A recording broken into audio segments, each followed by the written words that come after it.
Good to have you on Live Well Lived by Omobola Stephen. I'm the host of Omobola Stephen on the show. Now, Live Well Lived by Omobola Stephen is a self-improvement and personal development podcast. We focus on self-improvement and personal development because we realize that it's a lifelong process that we all must embrace in order for us to go from where we are to where we need to be. We have expert and professional who share disruptive mindset conversations that is literally going to blow your mind as you take the steps and tools and strategies provided by these expert and professionals. I guarantee you, you're going to move from where you are to where you need to be. Now, on today's show, I have Dotcheva, Alexandra Dotcheva, beg your pardon, who is the author of the book. It really is simple, an holistic approach to self-confidence. She's also a registered nurse and a real estate investor. Welcome to Live Well Lived, Alexandra Dotcheva. Thank you so much, Omobola, for having me. It's a pleasure to be here. Thank you for joining me on the show. You'll be talking about self-confidence, self-esteem, which is very important emotions that we all battle with in our daily lives. And I think it's very important for us to begin to address this topic at such a time as this. Now, talking about self-imposed and self-sustained limits that we bring on ourselves, how does fear and anxiety, how do you think it plays a role? I did struggle a lot with all of the above for over 20 years. Yes, it was mostly self-imposed, and eventually I had to face it because I was in an industry that wasn't in favor anymore, such as violin for 30 years, and I had to put myself through nursing school. Then I became the investor, and I had to face all these limits if I wanted to make any further steps in my life at age 32. All right. I would like you to talk a bit about fear and anxiety. I would like you to talk a bit about that. In terms of how we bring limits onto ourselves, what role does fear and anxiety, what role does it play in that regard? So fear and anxiety, they are very natural emotions in humans, but unfortunately in the United States, I have noticed as a nurse, they have gone off limits with many people and they make them quite dysfunctional to the point that they can't really deal with the basic problems and challenges in their lives. And many of them opt to take medications for it instead of actually facing these problems by taking action, right? And this is what really prompted the book eventually in 2020, because I realized I was one of those people who struggled with anxiety due to stage fright when I was a violin performer, right? And I'm very familiar to anxiety, lack of confidence, and putting yourself down because you didn't perform the way you wanted to perform or the way you were expected to perform.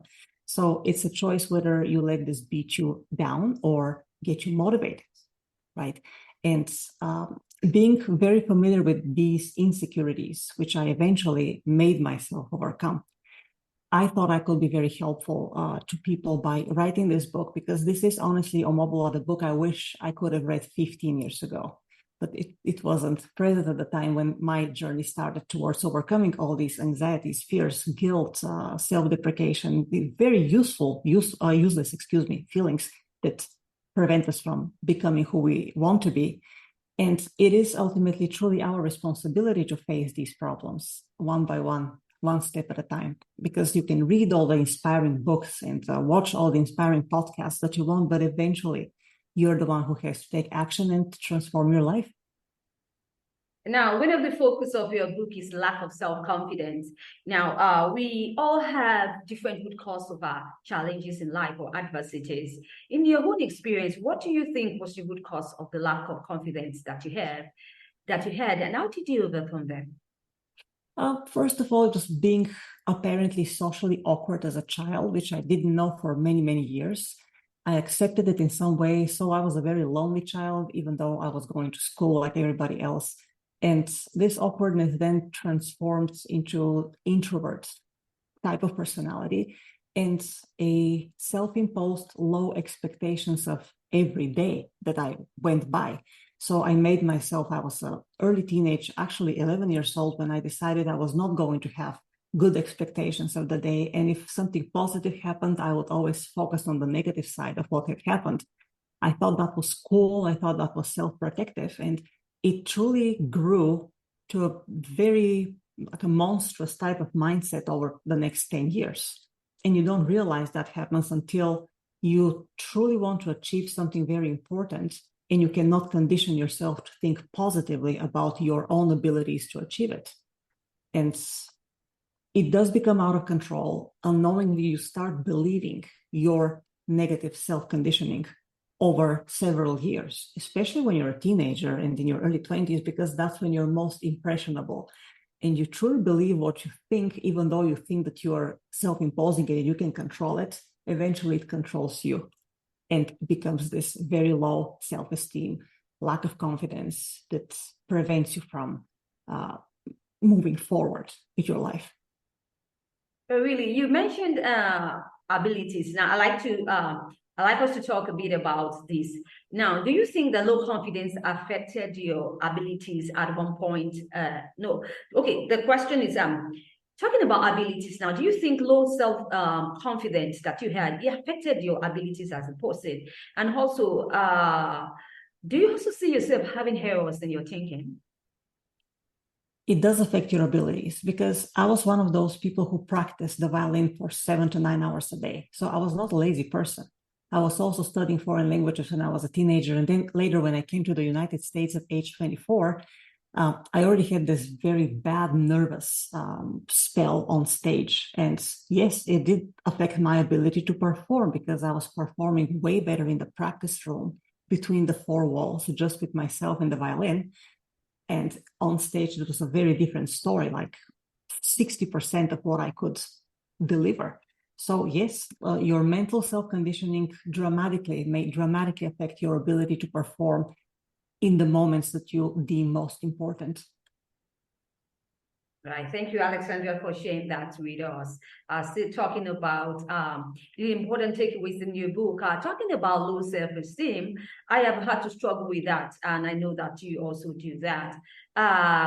Self-esteem is all-encompassing, right?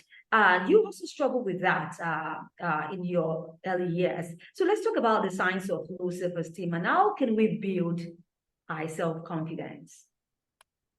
Everybody has a different answer to this, and therefore it might require a different approach. But in my case, what happened was my profession became economically irrelevant between 2006 and 2008.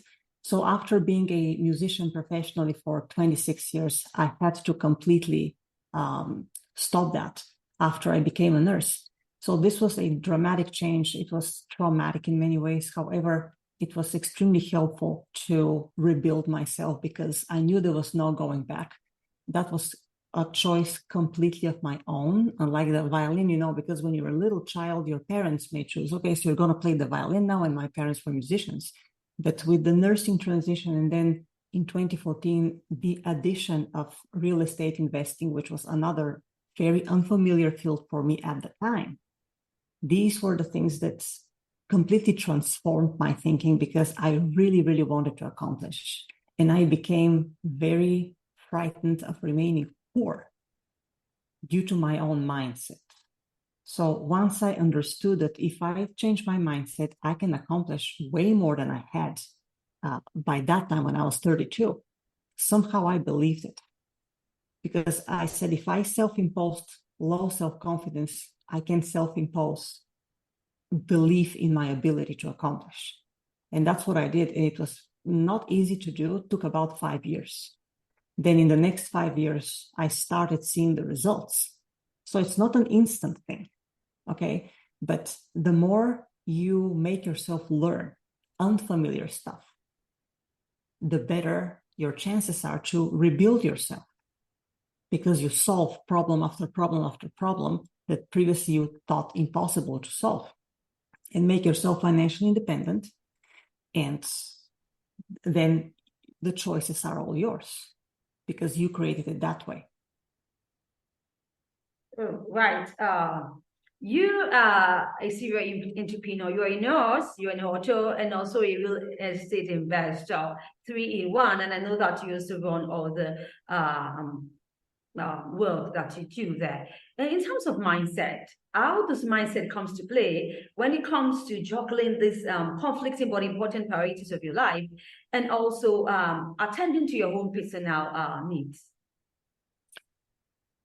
The personal needs, I really connect to health because I'm a health professional. So I do divide the whole life picture into 5 aspects, which are health, spirituality, career, finances, and relationships. All these have to be at optimal level at all times. Now we're all work in progress. All these 5 aspects have to be worked at all the time, at all times. And you don't neglect any of these at any point in time. And that's what some people call balance, but some very successful people call abundance.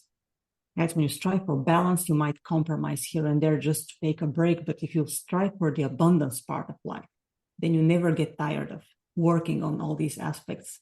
And it's inspiring, it's self-motivating, and quite rewarding, even if you don't succeed here and there. But at least you did your best to do. In the personal needs, they tie to the health, with the spirituality, with the relationships, of course. It's all interconnected. But if you are not successful in your career, or if you're striving to make ends meet, that will affect your relationships. If you're in a poor relationship situation, you won't be able to focus on your work or on your health. You will neglect your health. This is why it's so important to equally take care of all these 5 aspects. Oh, that's some tough work to do. I hope you agree with me on that. But what's the effort at the end of the day? Now, so talking about your book, important takeaways now that you like to share with my audience. Okay, so the important takeaways are: you need to be honest with yourself. You need to sit down and work on all the 5 aspects of your life and find what the biggest issues are instead of avoiding them. Can you quickly run through the 5 aspects as you highlighted? The 5 aspects. Can you quickly run through that? The 5 aspects are the health, relationships, career, finances, and spirituality.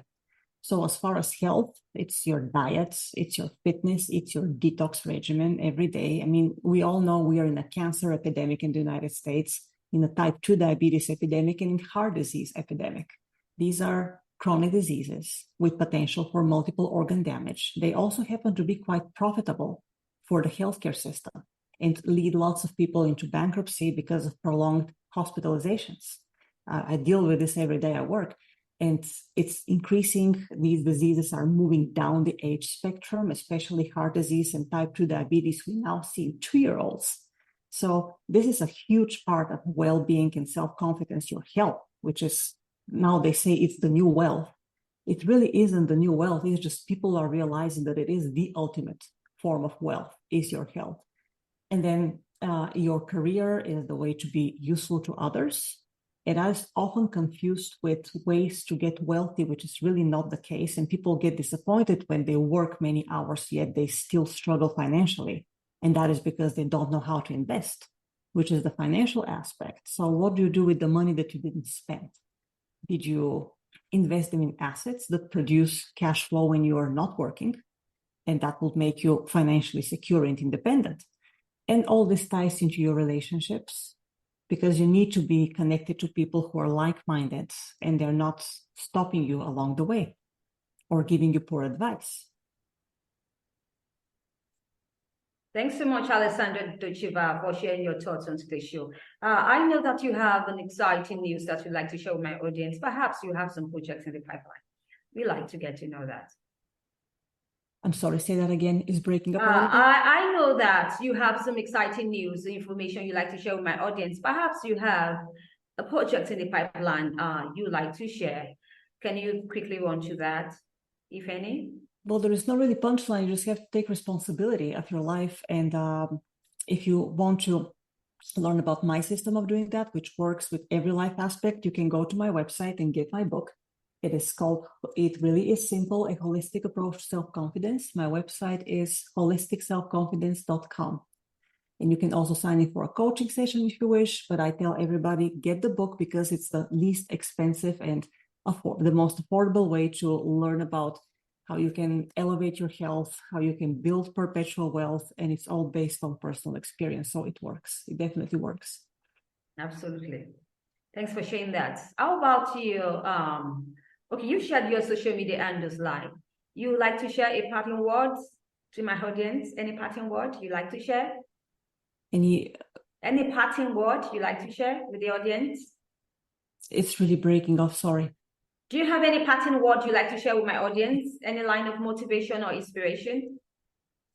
Well, like I said, take responsibility, learn as much as you can, and go from there. Thanks once again, Alexandra Dotcheva, for sharing your thoughts on today's show, talking about low self-confidence, anxiety, and low self-esteem, 3 important emotions that we need to work on in order to really have a wholesome life indeed. I really wish you best of luck in all the projects that you embark upon, Alexandra. Thank you, Omobola. Thank you for having me. Likewise. Best of luck with everything. I appreciate that. Thank you once again. If you'd like to catch up with any missed episodes of Like Well Lived by Omobola Stephen, you can catch up on any cross promotion platforms or any podcast distribution platforms you bump into. And do have an amazing time listening to experts and professionals share their thoughts on topics or subjects under personal development and self-improvement. Now, I need you always to stay safe. I talk soon.